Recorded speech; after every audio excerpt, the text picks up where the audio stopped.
Tonight, we're tracking two major developments out of the White House. The rare and sudden reversal from the Trump administration over what critics are calling a $1.8 billion slush fund. Plus, the president speaking to our reporter as Iran walks away from the talks. The surprising Republican revolt against the administration's fund. Now the White House is backing down and appearing to end the plan that critics say could have sent taxpayer money to the January 6 rioters. Our new reporting on how it all fell apart. Also tonight, what the president has told our Garrett Haake about where talks with Iran now stand after Iran announced it's walking away from negotiations. And we are following new strikes right now. Also tonight, police officer charged after he was caught on camera repeatedly punching a woman, how he was fired from the force and now arrested. AI expansion, the company's supercharging laptops and personal computers with the power of AI when you could get one, as the tech giant also dives into the world of humanoid robots. And the fireball over New England setting off a sonic boom, just the latest in a string of scares. Are we seeing a surge in meteors? We'll explain. Plus, the breakout horror films from YouTube creators surging at the box office. Could it change the movie industry? Top story starts right now.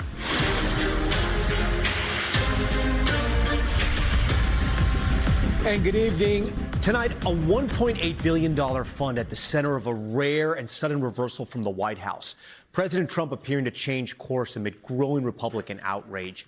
And a judge's order to shut down the anti-weaponization fund.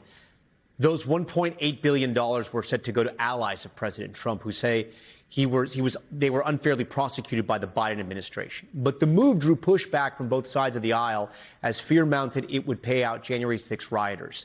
It comes as President Trump's push for peace with Iran is on shaky ground. Iran saying today it has walked away from negotiations, and President Trump telling our Garrett Haake on the phone today, if they don't want to talk, that's okay with me. The fighting has not stopped. Iran releasing this footage today of retaliatory strikes after the U.S. launched self-defense strikes on the regime. And in Lebanon, the Israeli military seizing this historic castle as they ramp up attacks against Hezbollah, going deeper into the country than they have in decades. That conflict repeatedly cited by Iran as a reason to suspend peace talks with the U.S. NBC's Garrett Haake is tracking it all. Leads us off tonight. Tonight, the Trump administration appearing to abandon plans for its $1.8 billion so-called anti-weaponization fund amid stiff Republican opposition and a judge's order to halt work on it. The Department of Justice saying it, quote, disagrees strongly, but will abide by the court's ruling. People were destroyed. They went to jail. President Trump had defended the fund created to compensate people he says were unfairly prosecuted by the Biden administration. But it drew bipartisan condemnation, including a closed-door clash between acting Attorney General Todd Blanche and GOP senators amid concerns it could be used to pay January 6th rioters. This is just stupid on stilts. All as tonight, President Trump is facing that showdown in Iran talks. President Trump telling me in a phone interview that if the Iranian regime wants to suspend negotiations with the U.S., as Iranian media has reported, he would be, quote, very happy with that. If they don't want to talk, that's okay with me, he told me. I don't particularly want to talk either. We talk too much. The president adding that the U.S. would, quote, just go silent. We'll keep the blockade of Iranian ports, but not resume bombing. Quote, I think I can wait as long as they want, he told me. They're losing a fortune. Their country is falling apart. CENTCOM says it has disabled 5 commercial vessels and redirected 121 others as part of the U.S. blockade. And this weekend, the U.S. launching self-defense strikes on Iran after Iranian forces shot down a U.S. drone. Iran also attacking its Arab neighbors again, firing at U.S. forces in Kuwait. But the president insisting time is on his side. We're getting what we want slowly. Very tough negotiators. It takes a long time.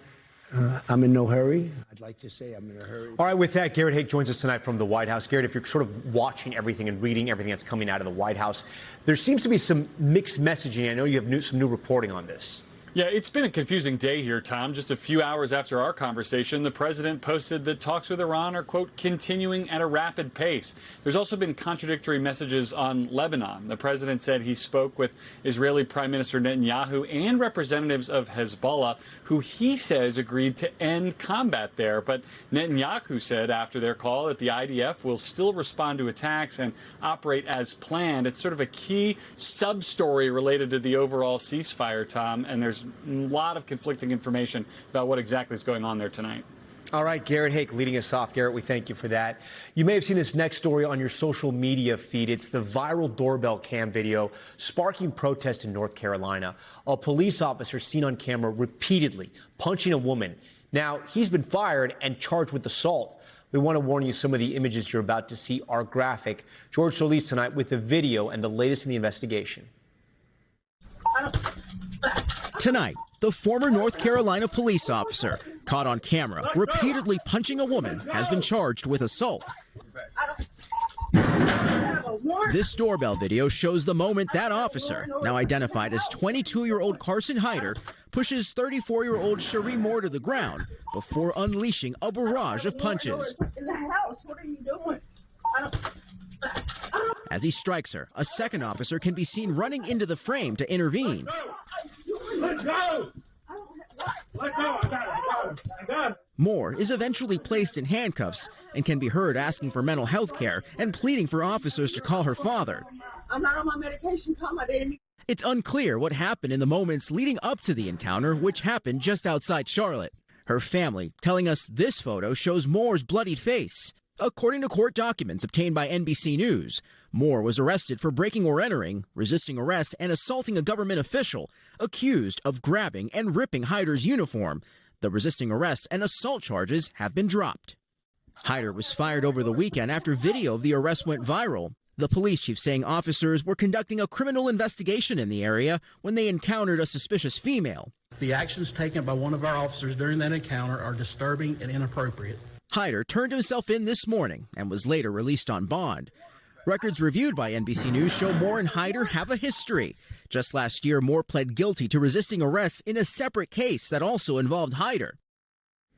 George joins Top Story Live now. And George, we're hearing from the attorney representing that family. Yeah, that's right, Tom. They've obtained and retained civil rights attorney Ben Crump, who, in a statement on behalf of the family, saying instead of compassion, she received violence and that no one should be subjected to this kind of treatment, especially by someone who is intended to serve and protect. The family is looking for justice and will be planning a press conference alongside Crump tomorrow. Tom? Okay, George, thank you. We want to head to New Jersey now in the ICE detention center where clashes between protesters and law enforcement have grown increasingly violent. This weekend, the largest crowds yet showing up to protest the conditions inside Delaney Hall. Protesters facing off against police and against counter-protesters. At least 50 people were charged last night for violating the curfew implemented by officials. NBC's Aaron McLaughlin is there tonight at the facility in Newark for us live. So, Aaron, we know things tend to ramp up as night falls. What is the scene behind you like right now? Hey there, Tom. Well, I would say the scene is tense but calm. Let me just show you around. Over this way is a group of about 50 to 60 protesters at the moment, just calmly standing there on the corner. Over that way is Delaney Hall. They've established this security perimeter. You see the officers, dozens of officers lined up.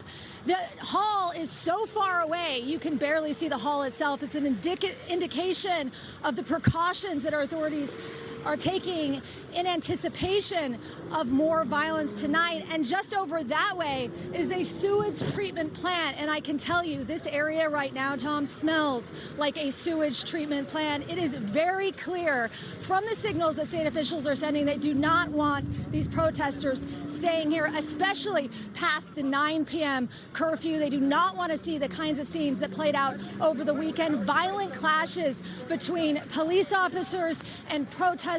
The protesters setting garbage on fire, setting tires on fire, moving these metal barricades around, police responding with pepper spray, rubber bullets, and tear gas, at times getting so violent. The acting attorney general says that one man was arrested for biting an ICE officer, putting out a still of the bite marks. In all, last night, some 50 people were detained for violating that curfew. Again, that curfew begins in just a matter of a couple of hours at 9 p.m. tonight. Tom. Yeah, I know you also spoke to a lawyer for someone who's inside the center. What did they tell you? Yeah, This all started due to allegations being levied by detainees inside of the facility, alleging extremely poor living conditions, poor food quality, and a lack of medical care among the litany of complaints. I spoke to one attorney who represents 25 of the detainees currently being held inside the facility. This is what she had to say. Most of the time, the milk is either spoiled or very close to the expiration date, so it's not good. They were served bread with mold. I had a client that was actually released by Delaney through an habeas corpus, and after being released, he had to undergo surgery because of the food that he ate. Now, DHS put out a statement calling those allegations a, quote, hoax. The border czar, Tom Homan, visited the facility. According to two sources with knowledge of the visit over the weekend, he says he sat down for a meal and said it was, quote, fine. So federal authorities disputing that account. Tom. Okay, Aaron McLaughlin out there on the scene. Aaron, we thank you for that. Tonight, the Democratic Senate candidate in Maine is facing a new scandal with revelations he was sending sexually explicit texts to half a dozen women while married. It may be the most important Senate race for both parties this year, and now the candidate and his wife are speaking out. Here's Ryan Nobles. Tonight, Graham Plattner, the oyster farmer whose insurgent Senate campaign caught fire with Democrats in Maine, now addressing his latest scandal. Amy and I have a very loving and very happy marriage. They would very much like to try to rip that apart. Plattner's campaign admitting he sent sexually explicit text messages to at least half a dozen women while he was married. His wife had brought the text to the campaign's attention.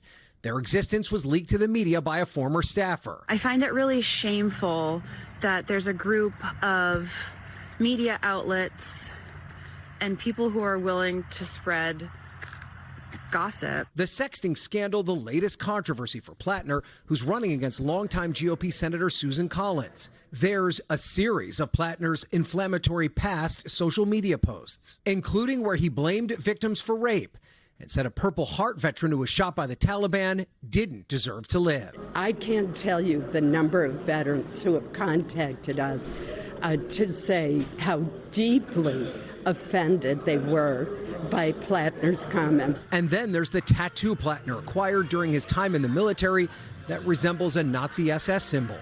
Plattner said he was unaware of the meaning of the tattoo and has since covered it up and has apologized for some of his posts. Tonight, Plattner facing Democratic criticism. Yeah, I have concerns. That guy has questions to answer, and that's what campaigns are for. But also renewed support. So do I think he can win?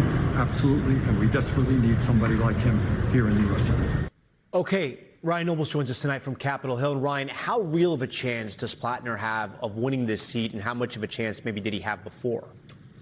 Well, Plattner has quite a bit of support in Maine, Tom. In fact, so much that he drove his biggest Democratic challenger, the very popular Governor Janet Mills, out of the Senate primary. And every poll up until this point has showed him leading the Democratic primary by a wide margin, and most polls showed him leading Susan Collins, the incumbent. But here's the catch. Susan Collins has won this seat many times before. The last time she ran for re-election 6 years ago, poll after poll showed her Democratic opponent leading. She ended up winning that race comfortably. So there's still a long way to go before Election Day. Tom. All right, one of the most closely watched races. We thank you for that, Ryan. We appreciate it. Okay, we're going to turn now to another big headline we're following from overseas, the race to find and rescue two men believed to still be inside that flooded cave in Laos. There are new signs they could still be alive after 5 others made it out alive over the weekend. Janice Mackey-Freyer has been covering this for us. Tonight, the rescue is focusing on 2 men still missing 12 days after entering the cave. Divers using ropes to rappel down deep shafts, with another team exploring holes for new ways to get into the cave, but finding even bigger risks. Josh Richards was one of the divers. The 2 tunnels that were there are so razor sharp that they couldn't drop down. So it's those kind of risks, dropping into holes where you know literally nothing because no one has ever done it before. When they were in there, they also heard noises, scraping sounds deep inside the cave. A knock on the rock with a hammer, returning a noise that wasn't an echo. I just couldn't pin down what this noise was that I could hear. It wasn't a consistent noise either, and it wasn't an echo. Weather remains a problem, with torrential rain slowing the search. The plan, according to rescuers, to drain the cave system so they can reach chambers beyond where 5 men were already found.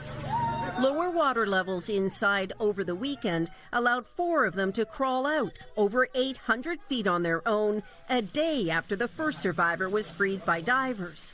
The head of the operation, emotional, telling NBC News, "We have only the equipment we brought with us, but I think we did it," he says. "And for the rest, we will try to do our best."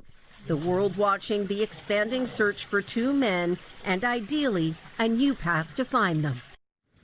All right, Janice Mackey-Frayer joins us live from Beijing tonight. Janice, what happens next in the search and rescue operation? How long do they keep searching for those 2 men? Well, the plan, according to rescuers, is that they're going to pump all of the water out. They want to be able to explore these other chambers because they were able to get some information from the 5 men who were already freed from the cave. They were talking to them in hospital. They were able to give them a sense of what lay beyond where they were found. So they say that that was also very critical information. The other big change, Tom, is that this whole operation has now shifted from a diving operation to something else. They're going to be doing a lot of rock climbing, a lot of rappelling in trying to explore these new routes to see if that can get them closer to where these 2 men might be. It's changed so much that at least 3 of the foreign divers who had joined this rescue effort are now leaving. They say that the skills now required for this search and rescue operation are beyond what they can offer. So we are seeing a shift in this operation over the next few days. Time really does remain of the essence because, as we know, these 2 men are without food, they're without water, and the air is increasingly toxic inside that cave system. Tom? Okay, Janice Mackey-Frayer for us. Janice, we thank you. Now, to an update on those 18 Americans exposed to the hantavirus on a cruise ship. The CDC announcing tonight some of them have left the National Quarantine Unit in Nebraska to isolate at home. I want to bring in NBC's Maggie Vespa, who spoke to one of them and has been covering this for us. So, Maggie, this is a big change in policy, right? Yeah, Tom, it really is. Remember, just a couple of weeks ago, the CDC issued federal quarantine orders threatening the 18 Americans exposed on that cruise ship last month with potential criminal charges if they tried to leave that Nebraska hospital where they've been for the last 3 weeks. Well, cut to today. Again, 3 weeks, so we're halfway through the 6-week quarantine period. The CDC says all 18 of them have no symptoms. None of them have tested positive. Therefore, they can go home if they so choose. We have the state-by-state breakdown. You can see it there. Federal and state officials say basically 5 people took that option. Today, 2 flew to New York, 1 to California, 1 to Arizona, 1 to Oregon. All of them, Tom, traveling by private planes and ambulances and private SUVs at times with medical staff on board who were told, Tom, were in full head-to-toe hazmat gear. All of this paid for by the government. It was a huge operation today. And then what more do we know about what those people who return home can expect?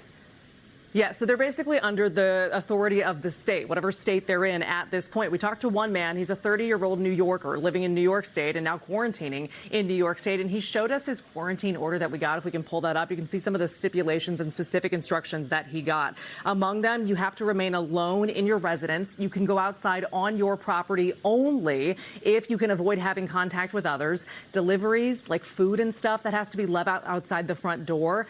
Twice a day, at random times of day, county or state health officials will do symptom checks via video, and you have to take your temperature, show them your symptoms. They're also 24/7 monitoring by health officials or, get this, law enforcement outside their door. He has a state trooper outside his door parked there 24/7. And then finally, if you develop symptoms, they say alert health officials immediately. He gave us a really strong quote, if we can pull that up. Again, this is a 30-year-old New York man who spent the last 3 weeks in the federal quarantine unit. He said all along he's been open to quarantining at home. All that's totally fine. And then he goes, it was just the fact of being, his word, incarcerated, like held in solitary confinement. He goes, I went days and days and days and days without a single breath of fresh air or glimpse of the sun. He said that was not acceptable. I'll point out 13 remaining at that Nebraska hospital. One of them has been speaking out the entire time. His name is Jake Rosemarin. He posted on Instagram talking about why he chose to remain there. Here's part of that. This whole experience has totally traumatized me. I'm afraid to leave this room until I know that I will not get sick. I do not want to leave here until I know that there's a 0% chance of me getting sick, a 0% chance of me risking my family and friends getting sick or the general public getting sick. I don't want there to be a minimal risk. I want it to be a 0% chance risk. So again, Tommy's one of 13 remaining there for the rest of the 6-week period.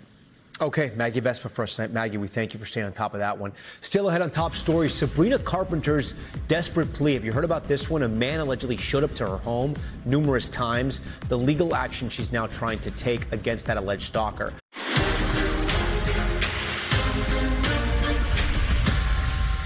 We're back now with some breaking news just coming into the newsroom. Pop star Sabrina Carpenter has filed a restraining order against an alleged stalker who showed up at her home. Steve Patterson is following this story out of LA. And Steve, I know there's some images too that have been put out there.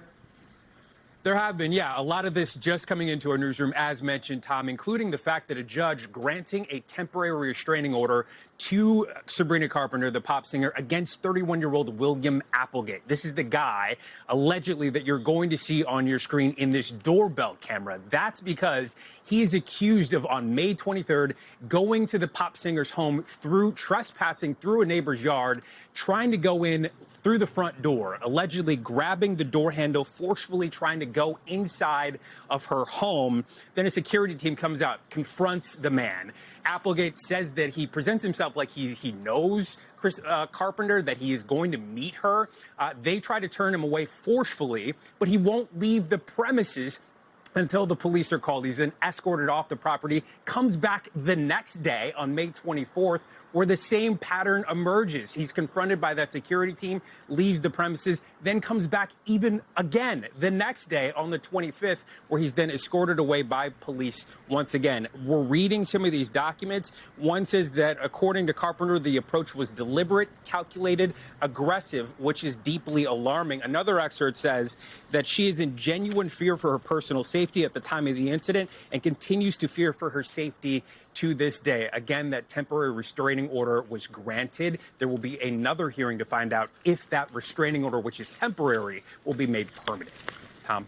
All right, Steve Patterson for us. Steve, we thank you for that. Now to the battle to become the mayor of Los Angeles. Election day is tomorrow, and the latest polls show it's anyone's game. Mayor Karen Bass a few points ahead of her challenger, including Spencer Pratt. Each of the candidates firing pointed shots at each other in the final stretch of this race. NBC's Liz Kreutz is reporting from the Pacific Palisades tonight. And Liz, you're there in one of the areas obviously hardest hit by the wildfires, which is central to Pratt's campaign. You spoke to some voters about him. Let's listen. I don't believe that Mr. Pratt has what it takes in the political world. I know he's a Hollywood person, and maybe if he starts a little lower than wanting to be mayor. Definitely voting for Pratt. Why is that? Because I'm voting for change. What they did here in the Palisades was really wrong, very neglectful. Well, that last lady gives a little bit of oomph, if you will, into Spencer Pratt's campaign. Only the top two candidates can move on. So what have been the final pitches for these candidates?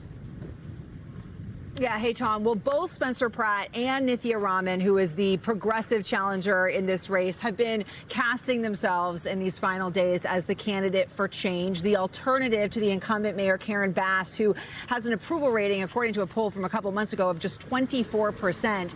Nithya Raman is saying, look, you can either have the status quo in Karen Bass, or you can have a right-wing extremist in Spencer Pratt. Spencer Pratt, though, Tom, is calling himself, he says he's the look-around candidate. He goes, just look around L.A., see the homelessness, see the crime, look around the race, see the other candidates, and he's the common sense choice. I will tell you, and I know you've talked to him extensively, you've been here in Pacific Palisades, this is his base. This is where he lives. This is where he lost his home. We've been talking to voters all day here today. Almost every single person we're talking to is voting for him, whether or not they want to say so publicly. That goes back to this idea of maybe there's the shy Spencer Pratt voter.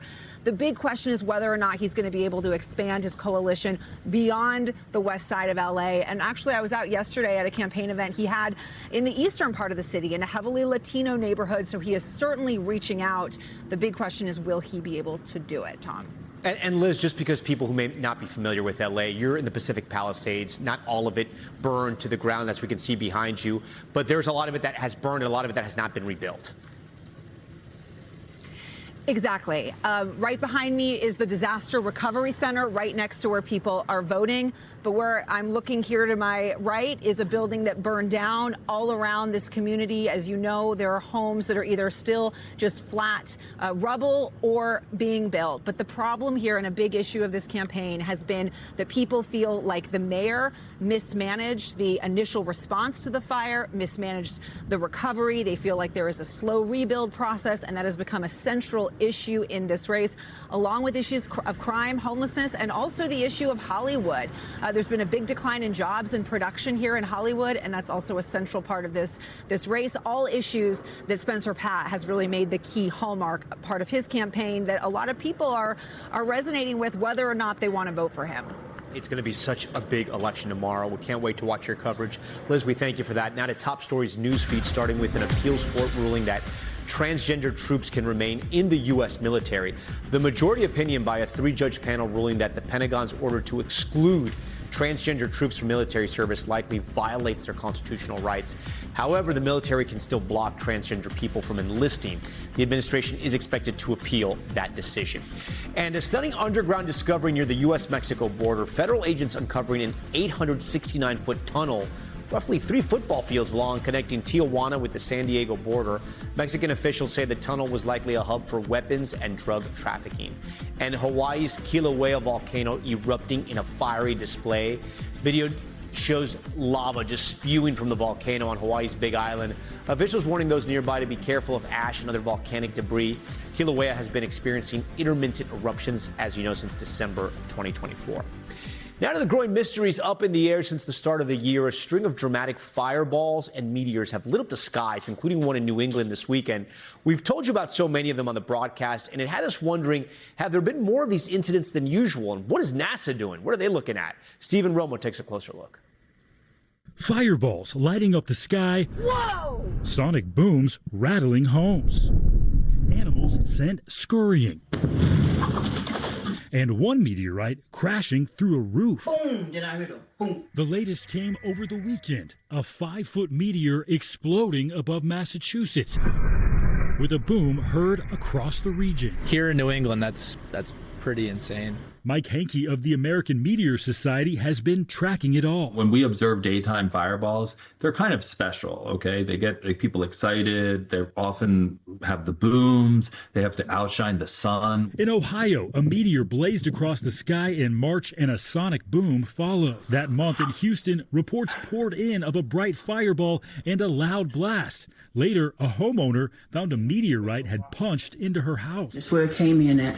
Extremely rare, as most meteors burn up in the atmosphere. Along the Jersey Shore in April, a lot of people have been reporting seeing something streak across the sky. A daytime meteor drawing hundreds of reports. Loud booms follow. In the Pacific Northwest, a vivid green fireball streaking overhead in late April. And in South Carolina, just last week, a mysterious boom shaking the state and confusing residents. The USGS ruled out earthquakes, and experts say a large meteor is a leading theory. Is this something that people should have on their minds all the time? Not at all.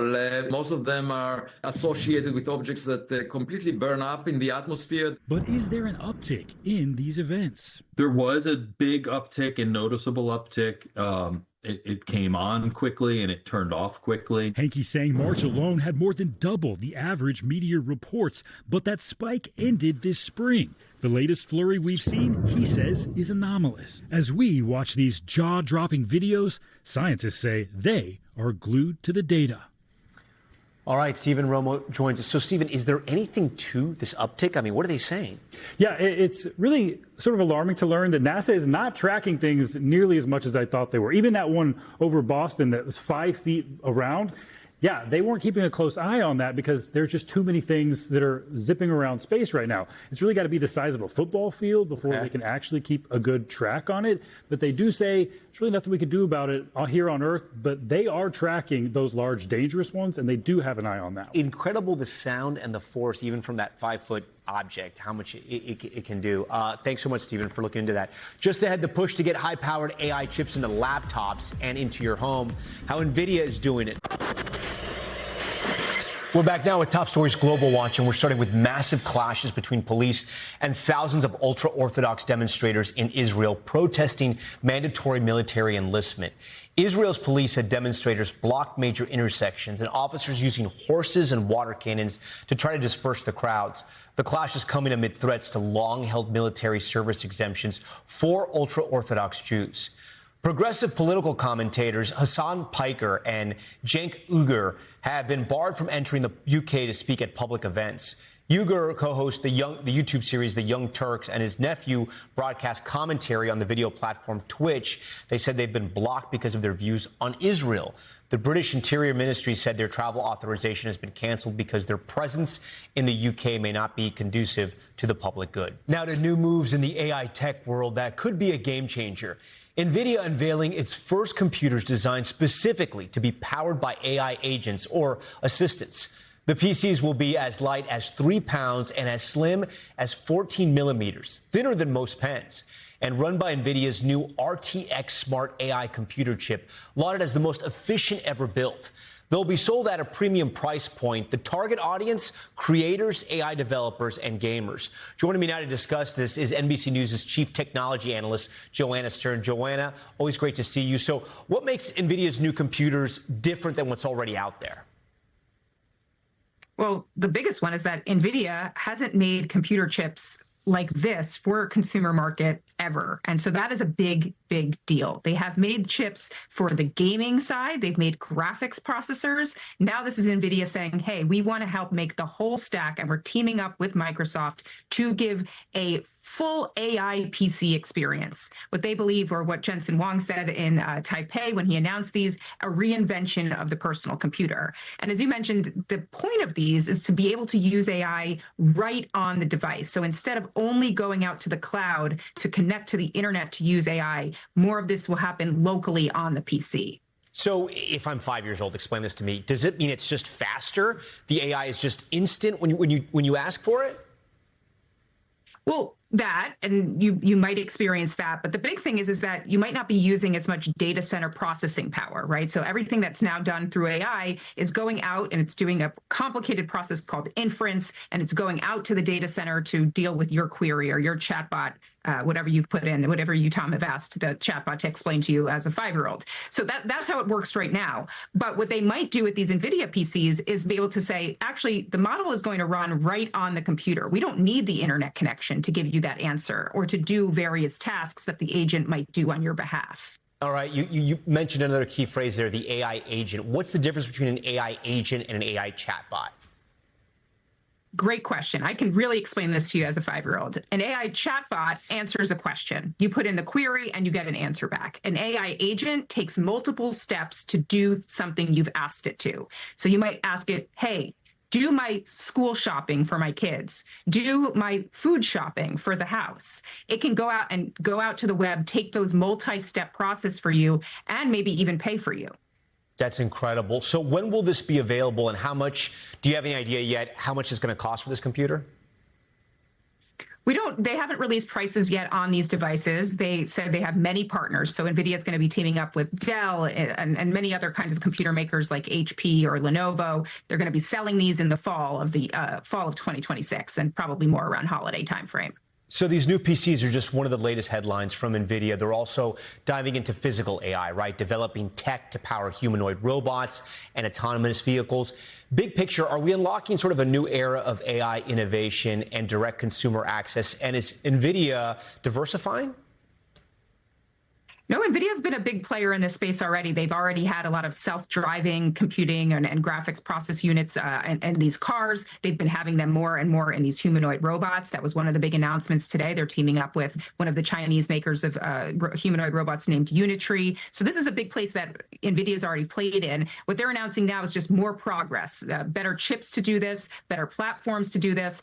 And the real thing with all of this stuff, Tom, is that the data needs to be better. They need more data to collect for the humanoid robots to navigate in your house. They need more data to get the cars to drive themselves. And so that's what the platforms that NVIDIA is making, is to then take that data and teach these machines how to learn and navigate our world. Okay, and then Joanna, AI giant Anthropic, maker of Claude and rival to OpenAI, is planning on going public. And I know you're not an investment banker, right? But if maybe you can get out of your comfort zone for just a little bit. There is a lot of talk about an AI bubble, right? And people are wondering about their 401ks and their investments. Is this something people should go run and invest in? And again, not looking at investment advice. What I'm asking you is, are these companies overvalued now? And is Anthropic now about to become the king of AI?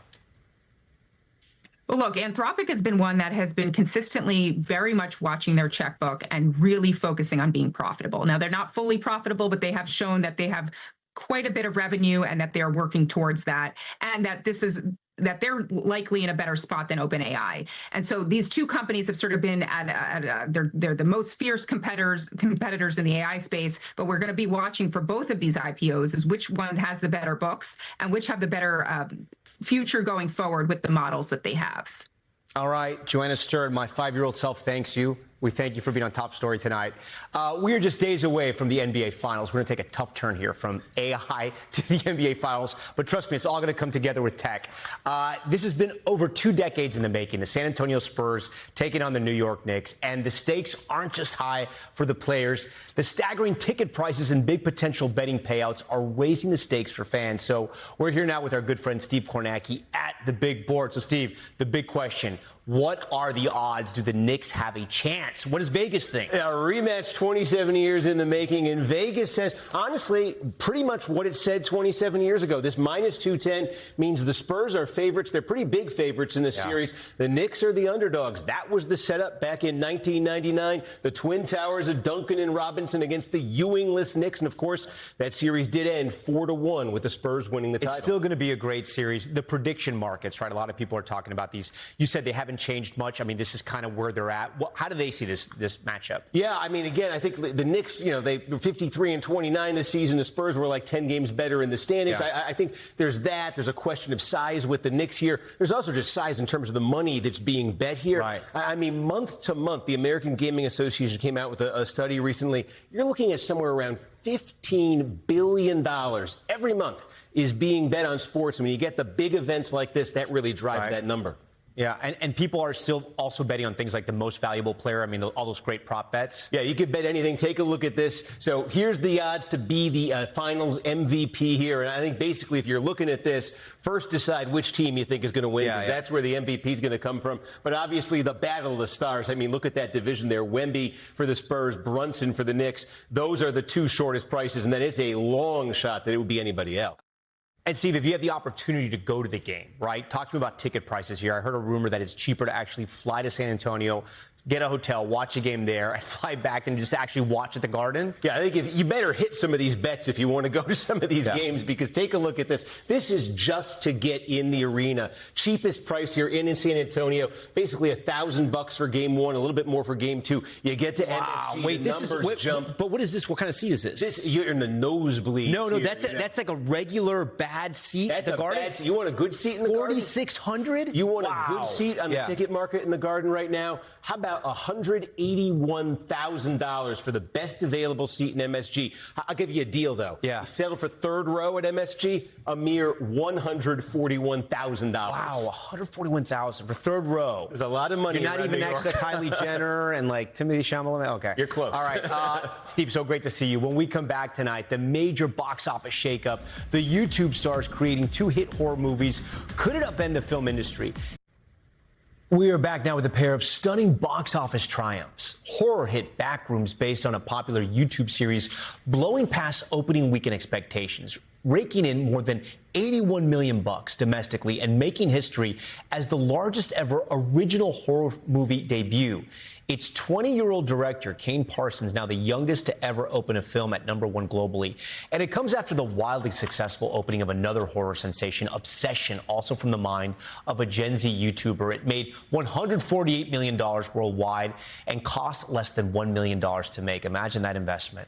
So is the YouTube, or YouTube in general, now the king of Hollywood? I want to bring in NBC's Chloe Malas to break it down for us. So, Chloe, let's start with Backrooms, and we see the Backrooms here just behind us. We're a little scary. I saw the preview for this. I wasn't really scared by this movie, but maybe it's scary. What is the big deal, and why do people in Gen Z love this? Okay, well, first of all, this started as a viral internet meme, and it was just a picture of a back room, as you can see behind me. And people started creating all of these theories about it all. And then you saw Kane Parsons really take this and really just go off into the sunset here on YouTube by creating these different shorts and videos around it, eventually racking up millions and millions of views, with A24 approaching him saying, hey, it's everybody's dream, right, to get that phone call. Want to make a movie? And he did, and it's huge. Is it mostly young people going to these movies? So it's Gen Z, and it's Gen A, which is what our kids are in that generation. Gen A, okay. Gen A, so get used to saying that. Yeah. What we've seen from different data is that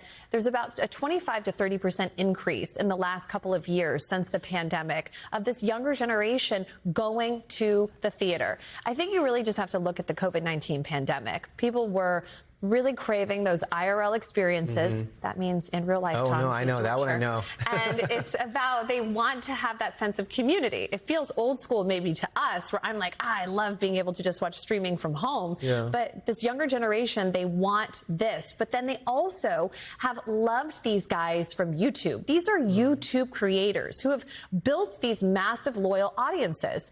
And I think that the big question that we need to think about is, does a studio have to spend $100 million to make a movie to have it be successful? And I think when you look at Disney's Mandalorian, it's a Star Wars movie. Yeah. It has been dethroned. Right. It's incredible. I don't know too much about Obsession. What is Obsession about, and what kind of movie is it? It's exactly what you think. Have you ever seen the movie with Michael Douglas and Glenn Close? Yeah. And it's Fatal Attraction? Fatal Attraction. Okay. Thank you. And it doesn't go so far as to have like a bunny boiling in a pot, but it's about a guy who wants this girl that he loves to be obsessed with him, and he makes a wish. Think of it like a very dark version of Big. Remember when Tom Hanks makes that wish over at like Ride Playland, and he wants to be a big guy? Of course. And so basically it's like how love can go so wrong and how it can turn into obsession. And it's a horror film. It's a horror movie, so I don't want to ruin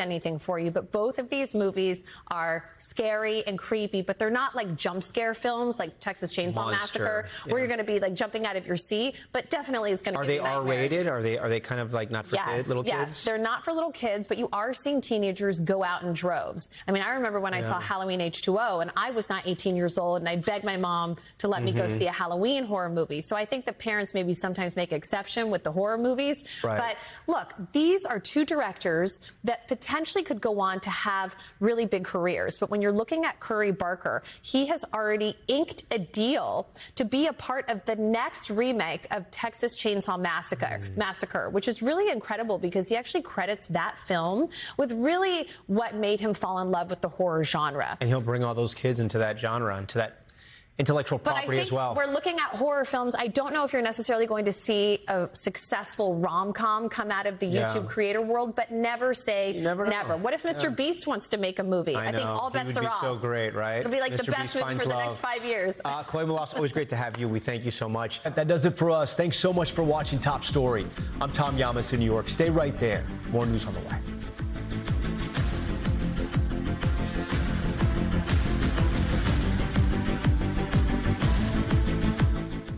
We thank you for watching, and remember, stay updated on breaking news and top stories on the NBC News app or watch live on our YouTube channel.